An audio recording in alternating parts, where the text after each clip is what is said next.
Hello again, everyone. Welcome to Coffee Break Q&A. My name is Michael Moret.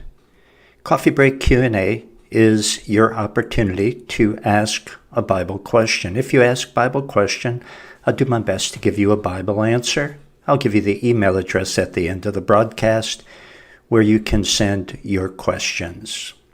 Question from a man today who has a question relating to Matthew 5:19. So I'm going to read that.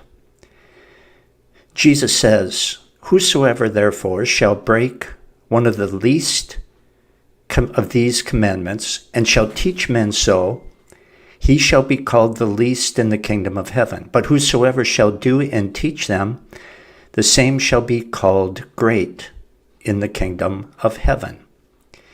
Now, he goes on to write that he heard a woman say, "You can love the world and live like the world and still be saved." And he heard someone else say, "Even if I told Jesus that I don't want him, I'm still saved because I can't lose my salvation." And he writes, this lady has used Matthew 5:19 in an attempt to prove that you can't lose your salvation. She said something like this: "You can't lose your salvation if you sin." According to Matthew 5:19, she says you'll just have less rewards in heaven. Well, Matthew 5:19 certainly does not teach once saved, always saved. And I hope the questioner is studying 1 John with me and will stick with me through Jude, because the scriptures make it very clear that those who live in sin are not saved. I deal with several verses on that subject in those books because the issue keeps coming up.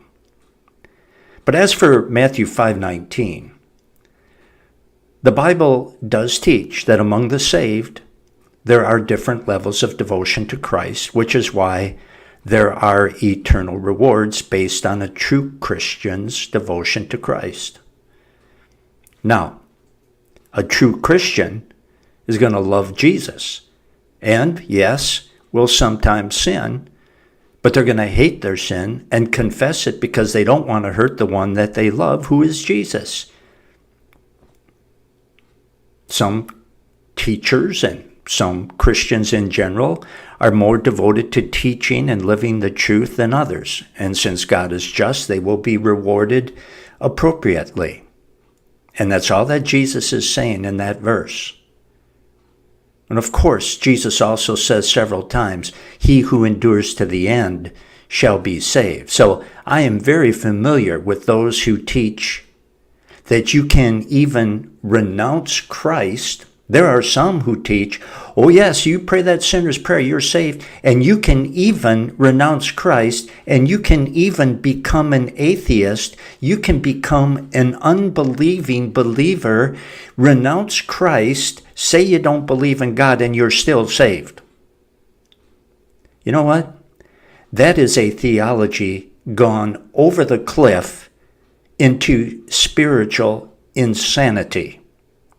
There isn't a shred of biblical evidence that can back that ungodly, unbiblical teaching.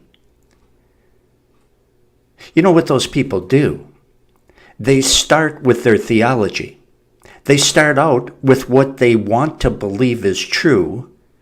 They start out with what they believe is true, and then they attempt to twist Scripture into saying what they want it to say, rather than the other way around, the way it should be, which is you read the Bible, you accept it at face value, and if it teaches that you have to endure to the end in order to be saved, then you must endure to the end to be saved, and Jesus says that several times.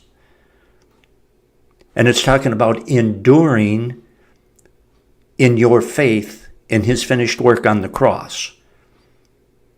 I hope that helps. If you have a question for me, please send it to scriptureversebyverse@gmail.com. Until next time, so long, everyone.